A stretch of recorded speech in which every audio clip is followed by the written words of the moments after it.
स्वागत है आपका अपने YouTube चैनल में।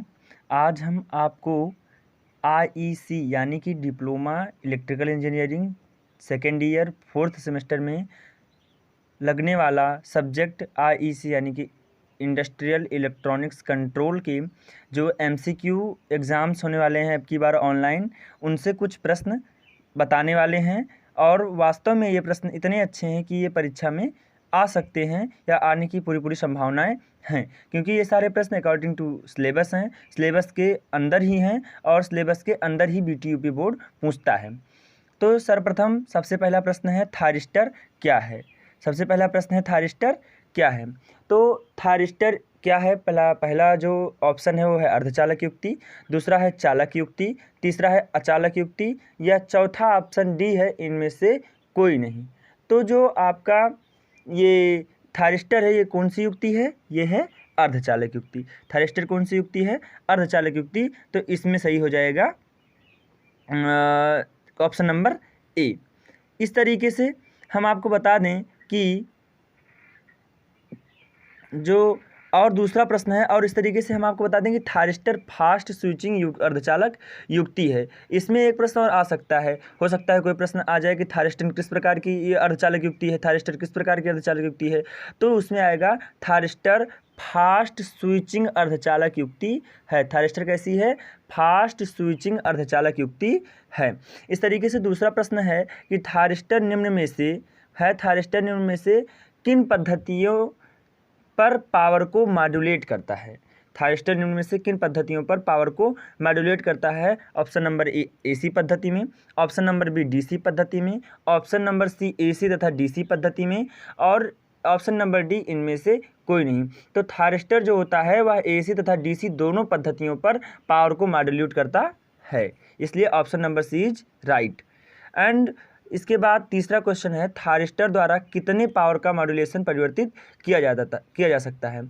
थायरिस्टर द्वारा कितने पावर का मॉड्यूलेशन परिवर्तित किया जा सकता है। ऑप्शन नंबर ए है 10 वाट से लेकर के 100 मेगावाट तक, ऑप्शन नंबर बी है 50 किलोवाट से लेकर के 100 किलोवाट तक, और ऑप्शन नंबर सी है 2 वाट से लेकर के 5 वाट तक, और ऑप्शन नंबर डी है इनमें से कोई नहीं। तो थायरिस्टर आपका जो होता है वो 10 वाट से लेकर के 100 मेगावाट तक के पावर को मॉड्यूलेशन परिवर्तित करता है।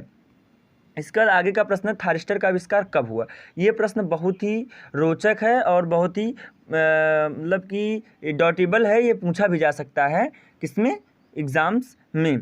तो इसलिए इस प्रश्न का थोड़ा सा ज़्यादा ध्यान से हम लोग पढ़ेंगे। थायरिस्टर का आविष्कार कब हुआ। तो थायरिस्टर का आविष्कार ऑप्शन नंबर ए है सन 1957 ईस्वी में, ऑप्शन नंबर बी है सन 1952 ईस्वी में, ऑप्शन नंबर सी है सन 1940 ईस्वी में, और ऑप्शन नंबर डी है 1948 ईस्वी में। तो हमारा इसमें ऑप्शन नंबर ए यानी कि थायरिस्टर का आविष्कार कब हुआ, सन 1957 ईस्वी में। ठीक, अब आगे प्रश्न की चर्चा करें तो पांचवा प्रश्न है थायरिस्टर का आविष्कार किस देश की कंपनी ने किया। थायरिस्टर का आविष्कार किस देश की कंपनी ने किया। ऑप्शन नंबर ए है अमेरिका की, ऑप्शन नंबर बी है जापान की, ऑप्शन नंबर सी है ब्रिटेन की, और ऑप्शन नंबर डी है तो चीन की। तो थायरिस्टर का आविष्कार अमेरिकन कंपनी ने सर्वप्रथम किया था, इसलिए option number A is right. And इसके बाद जो छठा प्रश्न है थायरिस्टर का आविष्कार सर्वप्रथम किस अमेरिकन कंपनी ने किया। अभी तक था किस देश की कंपनी ने किया, अब थायरिस्टर का आविष्कार सर्वप्रथम किस अमेरिकन कंपनी ने किया। ऑप्शन नंबर ए JEC ने, ऑप्शन नंबर बी INIC ने, ऑप्शन नंबर सी नासा ने, या ऑप्शन नंबर डी इनमें से कोई नहीं। तो correct answer is a, JEC ने थायरिस्टर का सर्वप्रथम आविष्कार किया था, तो इसलिए option number A JEC right है। इसके बाद बात आती है कि सातवां प्रश्न है थायरेट्रॉन ट्यूब युक्तियों के स्थान पर। देखो थायरिस्टर के पहले किस प्रकार की युक्तियों का प्रयोग किया जाता था। थायरेट्रॉन ट्यूब का प्रयोग किया जाता था किस लिए, पावर को मॉड्यूलेट करने के लिए। लेकिन अब थायरिस्टर का प्रयोग किया जाता है किस लिए किया जाता है, उसकी क्या क्या विशेषताएं हैं हम इस प्रश्न में जानेंगे। थायरेट्रॉन ट्यूब युक्तियों के स्थान पर थायरिस्टर आधारित उपकरण लोकप्रिय होने के क्या कारण हैं। ये प्रश्न जो है ये कॉम्पिटिटिव एग्जाम्स के लिए भी पूछा जा सकता है और ये कई तरीके से आ सकता है। तो इस प्रश्न पर हम थोड़ा ज़्यादा परिचर्चा करेंगे। थायरेट्रॉन ट्यूब युक्तियों के स्थान पर थायरिस्टर आधारित उपकरण लोकप्रिय होने के क्या कारण हैं? तो ऑप्शन नंबर ए है कम हानियों के कारण उच्च दक्षता, अधिक विश्वसनीयता एवं कम रखरखाव की आवश्यकता, छोटा आकार, कम भार एवं नियंत्रण में सरल होने के कारण, या उपयुक्त सभी। तो ये जो आपका थायरिस्टर है ये कम हानियों के कारण उच्च दक्षता भी रखती है, अधिक विश्वसनीय भी होता है एवं इसको कम रखरखाव की आवश्यकता होती है, आकार इसका छोटा होता है, कम भार होता है और नियंत्रण भी इसका सरलता से किया जा सकता है। इसलिए इसका ऑप्शन नंबर डी सही होगा, यानी कि उपयुक्त सभी। तीनों विकल्प इसके सही होंगे। अब बात आती है 8वें प्रश्न की, थायरिस्टर प्रणाली के दोष निम्न में से कौन से हैं? ऑप्शन नंबर ए है पावर का पूर्ण उत्पादन कठिन पड़ना, यानी कि ये इसका प्रयोग करने से पावर का पूर्ण उत्पादन नहीं होता, यानी कि इनपुट बराबर आउटपुट ना मिलना, ओवरलोड को वहन करने के लिए क्षमता कम होना, इन युक्तियों को सप्लाई तथा लोड में हार्मोनिक्स उत्पन्न करना। ये हार्मोनिक्स एक प्रकार का दोष होता है जो कि उसकी दक्षता पर प्रभाव डालता है, या उपयुक्त सभी, या ऊपर से सभी। तो इनमें तीनों प्रकार के दोष पाए जाते हैं। ये पावर का पूर्ण उत्पादन भी नहीं कर पाता है, इसमें कठिनता आती है, ओवरलोड का वहन भी करने में इसकी क्षमता क्या होती है, कम होती है, और इन युक्तियों का सप्लाई तथा लोड में हार्मोनिक्स नाम का एक दोष उत्पन्न होता है।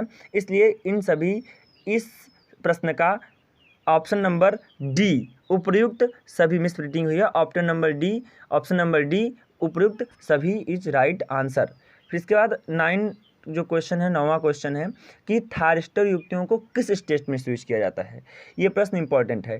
थायरिस्टर युक्तियों को किस स्टेट में स्विच किया जाता है?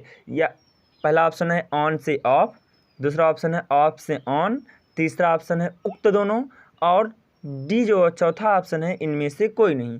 तो आपका जो थायरिस्टर युक्ति है इनको ऑन से ऑफ और ऑफ से ऑन दोनों प्रकार की स्थितियों में स्विच किया जाता है, इसलिए option number C is right.